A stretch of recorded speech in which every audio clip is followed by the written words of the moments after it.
Well, the anti-Trump FBI texts keep coming, a lot of them. Texts between former FBI investigator Peter Strzok and FBI lawyer Lisa Page revealing extreme bias.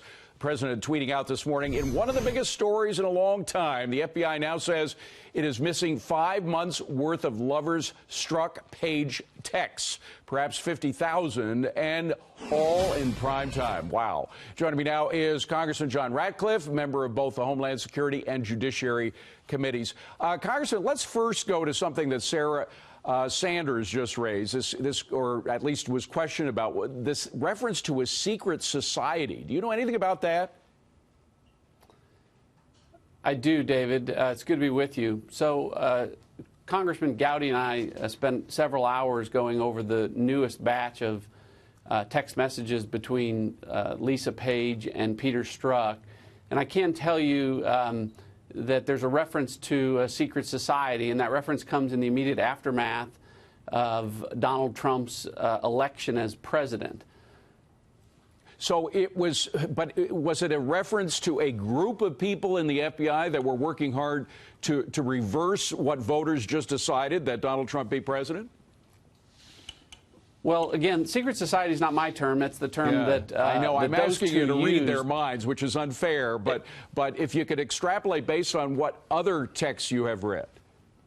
Well, again, so I don't want to speculate too much about exactly what they meant. But what I can tell you was there was a society that included at least those two and possibly others that had more than just a bias against Donald Trump and one towards Hillary Clinton, but a manifest intent to act upon that. And I think that's reflected as you look at the aggregate of all of these text messages.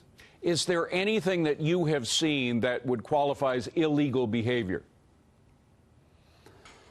Well, I'm careful. I used to be a federal prosecutor. Right. I used to accuse people of crimes, but I'm not in that business anymore. And what we do is oversight as a member of Congress. But what I can tell you is the level of bias here is so stunning and alarming. And when you start doing more than just expressing a bias, but acting on it, it certainly raises the question about whether or not they were able to influence the ultimate outcome of these investigations that involve both Hillary Clinton and Donald Trump. Yeah. You know, Congressman Gowdy often says that Lady Justice is blindfolded and holds a set of scales. What you don't want is the Justice Department to have their finger on the scale. So that's really the question that we have to continue to look at here is, were they able to influence the outcome? Well, it's pretty clear Peter Strzok was able to influence Mr. Comey in terms of the language that he used that would have decided whether Hillary Clinton was innocent or guilty. But specifically with regard to Donald Trump,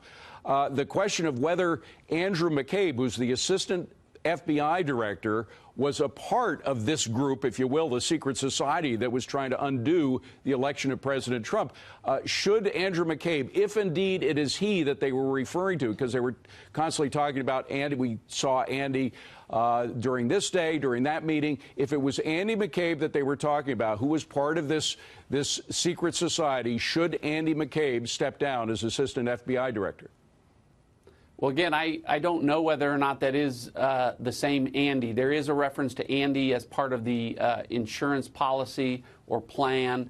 And so, you know, I don't know whether or not that's Andy McCabe. We haven't, in the course of our investigation, yet been able to determine who that is. There is a question whether or not the FBI has determined who that is. You mentioned Jim Comey. I will tell you this, David. One of the other things that comes out of this text, I think Jim Comey's got a real problem. He testified very clearly that he made the decision not to prosecute Hillary Clinton for the handling or mishandling of classified information after her July 2nd interview.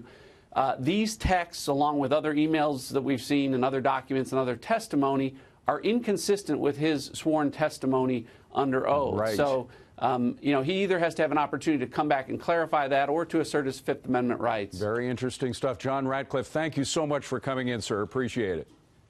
You bet. Good to be with you.